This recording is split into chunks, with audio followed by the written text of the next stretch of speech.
you going Tuesday? What? Tuesday? Oh yeah, Tuesday. Nice. Imagine this. Oh. Your boss is upset with you. Woodley! Your boss is upset with you because your shift hasn't met the daily quota. Night shift made 350 units. Your shift has made 348. What's the holdup? Where's the bottleneck? Try to explain your position to your boss, only to hear... Woodley, this is a business. I need you to get results, or I'm going to find somebody who can. And at this point, all you really feel like you can say is, okay.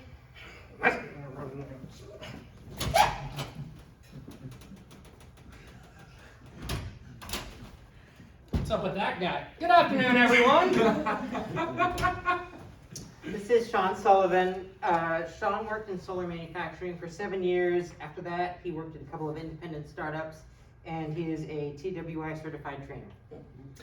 Thank you, Raymond. This is my partner, Raymond Woodley. Raymond has worked here at Whatcom. He has experience with, working as part of the university, and he has had experiences with both good supervisors and not so good supervisors.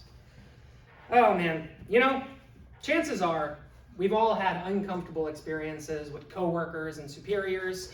Raymond and I have had experiences at work where we felt unheard.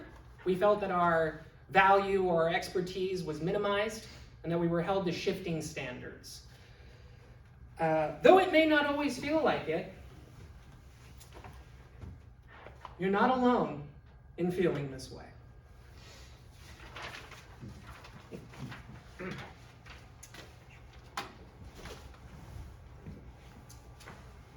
According to an article published in Current Psychology by Simon Nasir and Usman Raja, bullying at work can especially cause burnout and other psychological strain. Though workplace bullying is its own category, these effects can also be felt to varying degrees in other forms of workplace harassment and frustration. Burnout not only affects you personally, but you professionally as well. It is in your employer's best interests for you to not be burned out or frustrated on the job. Because the reality is, everyone deals with workplace conflict. According to the CCP Global Human Capital Report of 2008, the majority, approximately of employees, approximately 85%, have to deal with conflict to some degree. A further 29% deal with conflict always or frequently.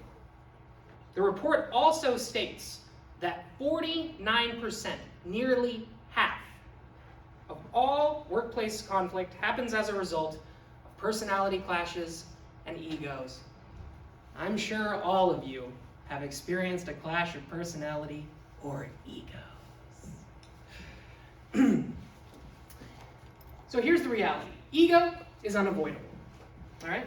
Merriam-Webster defines ego as the self, especially as contrasted with another self or the world.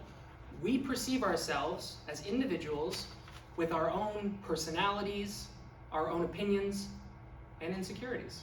And we simultaneously interact with everyone else who has their own personalities, opinions, and insecurities. So, an article in the Harvard Business Review entitled "Ego is the Enemy of Good Leadership," Carter et al., 2018, states that ego makes us susceptible to manipulation, it narrows our field of vision, it corrupts our behavior, often causing us to act against our values. I'm sure all of you have experience with that. I know that I do. So, if we have to deal with ego, if it's unavoidable, the question is, what's the magic solution? What do we do?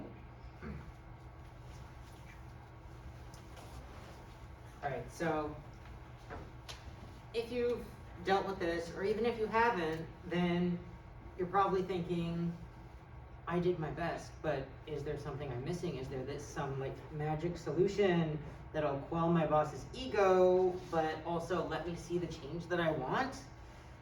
No, there isn't one. The only real solution is just talking to someone about it. And when you talk to someone about it, you have to be authentic. A part of authenticity is speaking up. Kelly Mason, Chief Operations Officer at JobSage, mentions authenticity in an article entitled, "More Authentic Workplaces Lead to Better Retention, Productivity." That employees who feel psychologically safe, as in more comfortable being themselves at work, are more likely to put in extra effort to see their team or company's mission achieved. If you have to tiptoe through the tulips, if you have to walk on eggshells, if you have to put on a smile, you're not being your authentic self. You can't express yourself the way that you want. You can't reach your full potential. All right? However, so we need to be our own authentic selves. However, there are consequences. There are potential consequences to self-disclosure or authenticity. Offerman et al. 2013 describes the risks of self-disclosure, stating that despite its potential benefits, self-disclosure can backfire if it's hastily conceived, poorly executed, poorly timed, or inconsistent with cultural or organizational norms. This can hurt your reputation, alienate your employees, foster distrust, and hinder teamwork. There needs to be a balance between individual needs and the needs of your employee. So we do need to express ourselves authentically, but we also need to remember the larger context of other individuals, organizations, and needing to achieve goals. So, depending on your situation, the benefits may outweigh the risks. It's not easy, okay?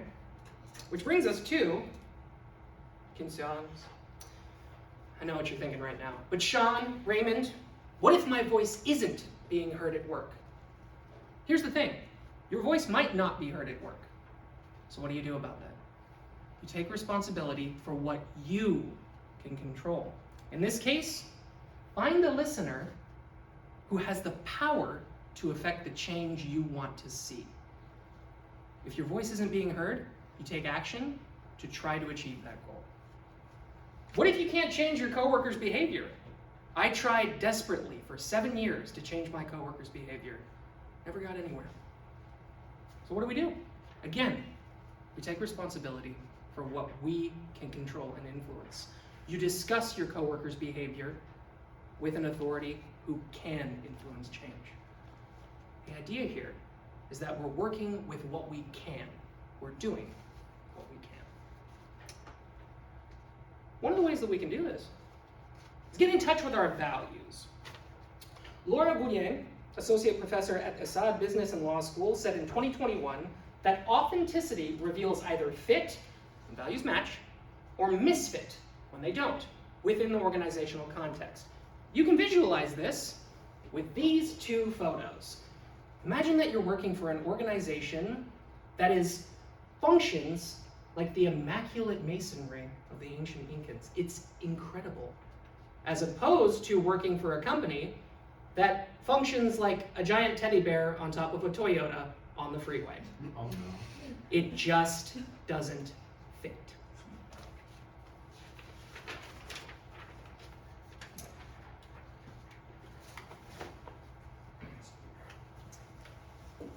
So, solving the issue means not only are you being true to yourself, but also that the stressor is no longer stressing you out. It's no longer causing burnout, and it's no longer affecting your performance. And you get the peace of mind knowing that you know how to make those at work listen to you. So, now what? This is like the overarching idea, but what specific steps can I take to do this? Well, there's a few. There are a number of techniques that we can all apply right now to improve our work, our relationships, our lives. Consider the next time you experience conflict at work, be present with your emotions. Don't bury them, don't repress them, don't ignore them. Your feelings will tell you whether or not something's going on. You know when you just get that feeling something's not right? Lean into that. It's telling you something. And that's, again, a part of being authentic. You're being authentic with yourself. Again, we can't control other people. Focus on what you have control over, specifically the self. Okay? We're never going to be able to completely control other people. And so let's not stress out over what other people are doing or what they said. Focus on taking control of yourself. Have the courage to speak your mind and be honest. This is really difficult because there are consequences to being honest. You might face emotional backlash, disciplinary action. Somebody might try to get back at you. But you have to remember that if you never express how you truly feel, you're never going to get anywhere. There's never going to be any growth. So there are risks, but the benefits are that you know that you did what you could, and you know that you were honest. Surrender the outcome. Surrendering the outcome means that we can't control what's going to happen in the future.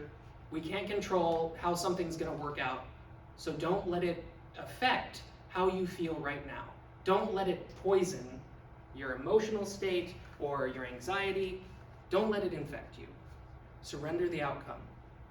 Right? It comes down to being independent, doing what you can, and being authentic. And if all else fails, you know you did what you could. Consider other avenues and opportunities, kind of like this one.